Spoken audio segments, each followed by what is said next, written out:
வறட்சி மாவட்டங்களாக அனைத்து மாவட்டங்களையும் அறிவிக்க வேண்டும் என மாண்புமிகு உறுப்பினர்கள் சிலர் வலியுறுத்தினார்கள். ஒன்றிய அரசின் வறட்சி மேலாண்மை கையேடு 2020 படி ஒரு பகுதியை வறட்சி பகுதி என்று அறிவிப்பதற்கு மழை பொழிவு, விதைப்பு, பயிரிடப்பட்ட பரப்பு, பயிர் நிலை, மண் ஈரப்பதம், தாவர வளர்ச்சி, தொலை நுண்ணுணர்வு, ரிமோட் சென்சிங் குறியீடுகள், நீரியல் நிலை மற்றும் பயிர் சேதம் ஆகிய காரணிகளின் அடிப்படையில் 2012, 13 மற்றும் 2016, 17 ஆகிய வருடங்களில் தமிழ்நாட்டின் அனைத்து மாவட்டங்களும் வறட்சி மாவட்டங்களாக அறிவிக்கப்பட்டு நிவாரணம் வழங்கப்பட்டது. தற்போது வானிலை நிகழ்வுகள் மற்றும் வறட்சி காரணிகள் தொடர்ந்து கண்காணிக்கப்பட்டு வருகின்றன. வறட்சி மேலாண்மை குறித்த விதிமுறைகளின்படி வறட்சி காரணிகள் தமிழ்நாட்டில் உள்ள மாவட்டங்களில் தொடருமேயானால் உரிய மேல் நடவடிக்கை இந்த அரசு மேற்கொள்ளும் என மாண்புமிகு பேரவைத் தலைவர் வாயிலாக மாமன்ற உறுப்பினருக்கு தெரிவித்துக் கொள்கிறேன். மாம்பழத்திற்கு இந்த ஆண்டு விலை குறைவாக இருந்ததற்கு அருகிலுள்ள மாநிலங்கள் உள்ளதைப் போலவே இங்கும் கிலோவிற்கு 4 ரூபாய் வழங்கப்படும் என்று மாண்புமிகு உறுப்பினர்கள் சிலர் கேட்டுக்கொண்டார்கள். இதற்காக இந்த அரசு மேற்கொண்ட நடவடிக்கைகளை இங்கே விரிவாக கூற வேண்டியுள்ளது. பெங்களூரு ரக மாம்பழத்திற்கு கடந்த ஆண்டு போலவே இந்த ஆண்டும் போதிய விலை கிடைக்காமல் விவசாயிகள் பெரிதும் பாதிக்கப்பட்டனர். எனவே பெங்களூரு ரக மாம்பழத்திற்கு ஒன்றிய அரசின் சந்தையீடு திட்டத்தில் விலை வித்தியாச தொகை வழங்க ஒன்றிய அரசுக்கு உரிய கருத்துரு அனுப்பப்பட்டது. தொடர்ந்து ஒன்றிய வேளாண்மை மற்றும் உழவர் நலத்துறை அமைச்சர் அவர்கள் நடத்திய காணொலி வாயிலான கூட்டத்தில் கலந்து கொண்டு வலியுறுத்தியதன் அடிப்படையிலே முதல் முறையாக ஒப்புதல் பெறப்பட்டது. கடந்த ஆண்டு எவ்வளவு முயன்றும் ஒப்புதல் கிடைக்கவில்லை என்பதை இங்கே குறிப்பிட விரும்புகிறேன். எனினும் இதற்கான ஒன்றிய அரசின் திட்ட நெறிமுறைகள் விரிவாக இருப்பதால் அவற்றை மேற்கொண்டு திட்டம் தொடங்கப்படுவதற்குள் பெங்களூரு ரகத்தின் அறுவடை காலம் முடிவுற்ற நிலையில் 6 மெட்ரிக் டன் மட்டுமே கொள்முதல் செய்யப்பட்டிருந்தது. திட்ட நடைமுறைகள் தற்போது தெளிவாக வகுக்கப்பட்டிருப்பதால் இனி வருங்காலங்களில் இத்தகைய நிகழ்வுகளை விரைவாக எதிர்கொண்டு விவசாயிகளுக்கு உரிய பலன்கள் வழங்கப்படும் என்று இம்மாமன்றத்தில் தெரிவித்துக் கொள்கிறேன். இதை தவிர கிருஷ்ணகிரி மாவட்டம் ஓசூர் மோரணப்பள்ளி கிராமத்தில் உள்ள பன்னாட்டு மலர் ஏல மையம் செயல்படமாக உள்ளதாக மாண்புமிகு உறுப்பினர் சிலர் கருத்து தெரிவித்துள்ளனர். இது தொடர்பாக விவரங்கள் பெறப்பட்ட போது மலர்களை வாங்குபவர்கள் 100% தொகையை முன்கூட்டியே செலுத்த வேண்டும் என்பதாலும் மலர் உற்பத்தியாளர்களுக்கு இடையிலான வங்கி கடன் தொடர்பு, நேரடி சந்தைப்படுத்துதல் போன்ற காரணங்களாலும் பண்ணை அளவில் மலர்களின் தரம் குறைவாக இருந்த காரணத்தாலும் மலர் வாங்குபவர்களின் பங்கேற்பு குறைந்துவிட்டதாக அறியப்பட்டது. எனவே மலர் வர்த்தகத்தை அதிகரிக்கும் நோக்கில் வாங்குவோர் மற்றும் மலர் உற்பத்தியாளர்களிடமிருந்து வசூலிக்கப்படும் சேவை கட்டணம் 1% குறைக்கப்படும். மலர்களை பண்ணை வாசலிலே சேகரித்து நடமாடு வாகனம் மூலம் கொய் மலர்களை வர்த்தகம் செய்வதற்கான வசதியும் ஏற்படுத்தியும் இதுவரை மொத்தம் 1.44 கோடி ரூபாய் மதிப்பிலான 24.84 லட்சம் மலர் தண்டுகள் வர்த்தகம் செய்யப்பட்டுள்ளன.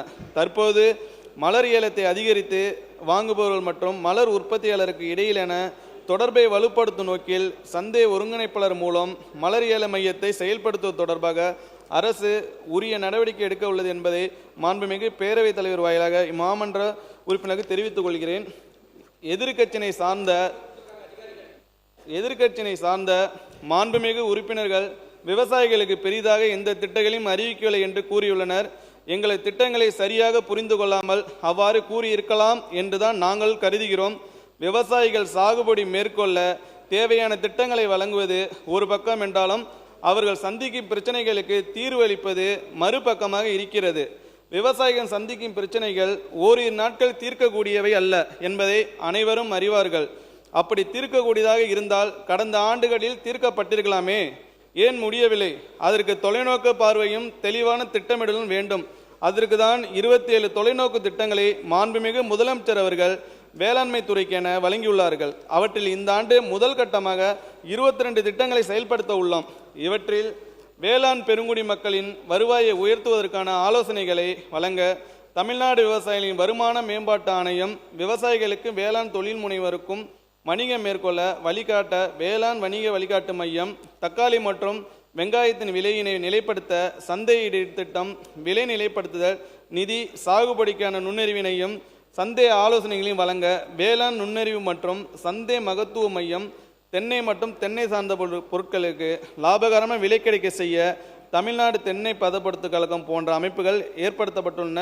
இந்த அமைப்புகளால் விவசாயிகளின் நீண்டகால பிரச்சனைகளை அதிகரிக்கும் சாகுபடி செலவினம், காலநிலை மாற்றத்தினால் ஏற்படும் இயற்கை இடர்பாடுகள், வேளாண் தொழிலாளர் பற்றாக்குறை, குறைந்து வரும் மண்வளம் மற்றும் நீர்வளம், விலையேற்ற இறக்கங்கள், போதிய விலையின்மை, விளைபொருட்கள் வீணாதல் போன்றவற்றிற்கு நீடித்த வகையிலான தீர்வு காணும் என்பதை மாண்புமிகு பேரவைத் தலைவர் வாயிலாக மாண்புமிகு உறுப்பினர் தெரிவித்துக் கொள்கிறேன். அனைத்து விவசாயிகளுக்கும் பலனளிக்கும் வகையில் பெரும்பாலான பயிர்க்கான திட்டங்கள் இடம்பெற்றுள்ளன. என்னுடைய இந்த முதல் வேளாண்மை நிதிநிலை அறிக்கையில் பெரும்பான்மையான விவசாயிகளின் தேவைகளின் அடிப்படையிலே திட்டங்கள் தீட்டப்பட்டு அறிவிக்கப்பட்டுள்ளன. சிறு குறு விவசாயிகள், இதர விவசாயிகள், இயற்கை வேளாண்மை மேற்கொள்ளும் விவசாயிகள், ஏற்றுமதிக்கு ஏற்ற தரத்தில் சாகுபடி மேற்கொள்ளும் விவசாயிகள், உயர் தொழில்நுட்பங்கள் இயந்திரங்களை அதிக அளவில் பயன்படுத்தும் விவசாயிகள், மதிப்பு கூட்டுதலை மேற்கொள்ளும் விவசாயிகள் என அனைத்து தரப்பிலான விவசாயிகளும் தேவையான திட்டங்கள் அளிக்கப்பட்டுள்ளன. அதேபோல் தமிழ்நாட்டில் சாகுபடி செய்யப்படும் பெரும்பான்மையான பயிர்களின் பரப்பு, உற்பத்தி மற்றும் உற்பத்தி திறனை ஊக்குவிக்கும் திட்டங்கள் அளிக்கப்பட்டு உரிய நிதி ஒதுக்கீடும் செய்யப்பட்டுள்ளது. அதன் விவரங்களை இந்த மாவட்டத்தில் விரிவாக தெரிவிப்பதில் மகிழ்ச்சி அடைகிறேன்.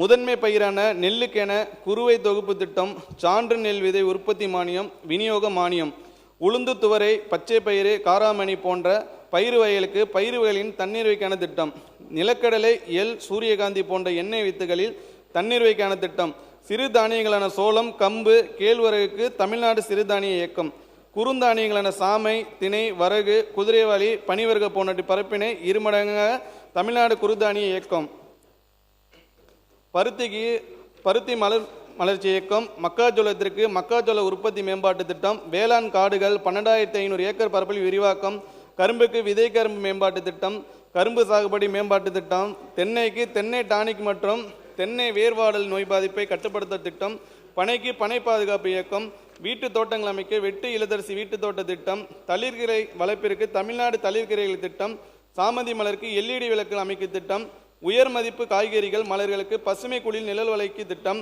கொடி வகை காய்கறிகளுக்கு நிரந்தர பந்தல் திட்டம், வாழைக்கு குலை உரை திட்டங்கள், மா கொய்யாவிற்கு பல உரை நன்னேரி வேளாண் முறைகள் திட்டங்கள், தக்காளி முருங்கைக்கு நன்னேரி வேளாண் முறைகள் திட்டங்கள், வெங்காயத்திற்கு சேமிப்பு கிடங்கள், ப்ளூபெரி, ரம்புட்டான், லிச்சி, டிராகன் பழம், அவகடா, கிவி, மங்குஸ்தான், தாய்லாந்து இனிப்பு புளி, ஆப்பிள் போன்ற உயர் மதிப்பு கொண்ட பழங்கள் சாகுபடி திட்டம், மஞ்சள், இஞ்சி, பூண்டு சாகுபடிக்கான திட்டம், மருத்துவ பயிர்கள் மருந்து கூறுகான், நித்திய கல்யாணி, முள் சீத்தா சாகுபடிக்கு திட்டம். இவ்வாறு வேளாண்மையில் பாரம்பரிய ரகங்களை பாதுகாப்பதிலிருந்து செயற்கை நுண்ணறிவு பயன்பாடு வரை திட்டங்களை அடுக்கிக் கொண்டே போகலாம். இந்த வேளாண் பட்ஜெட்டில் அறிவித்துள்ளது மட்டுமின்றி இன்னும் விவசாயிகளின் வாழ்வாதாரத்திற்கு என்னவெல்லாம் செய்யலாம் என அனுதினமும் மக்களின் மாண்புமிகு முதல்வர் தளபதி அவர்கள் சிந்தித்து கொண்டே இருக்கிறார் விவசாயிகளுக்காக. மாண்புமிகு பேரவைத் தலைவர் அவர்களே, முடிவாக திட்டங்களை உருவாக்குவதில் மட்டும் மாற்றத்தினை கொண்டு வந்தால் போதாது என்று எங்களுக்கும் தெரியும். அதனால்தான் திட்டங்களை கள ஆய்வில் செயல்படுத்துவதில் முற்றிலும் மாற்றங்களை கொண்டு வந்து என்பதை இங்கே தெரிவித்துக் கொள்கிறேன். எந்த ஒரு பாகுபாடுமின்றி நேர்மையான முறையில் வெளிப்படைத்தன்மையுடன் தகுதியின் அடிப்படையில் அனைவருக்கும் பலன்களை அடையும் வகையில் இத்திட்டங்கள் செயல்படுத்தப்படும் போது மாற்றத்தினை அனைவரும் காண்பார்கள், ஏமாற்றத்தினல்ல என்று அறுகூதியிட்டு கூறி, மாண்புமிகு பேரவைத் தலைவர் அவர்களே, சில தூண்டுதலின் பேரில் வேளாண் பட்ஜெட்டை விமர்சிக்க வைப்பதை மக்களும் நாங்களும் பார்த்து கொண்டுதான் இருக்கிறோம்.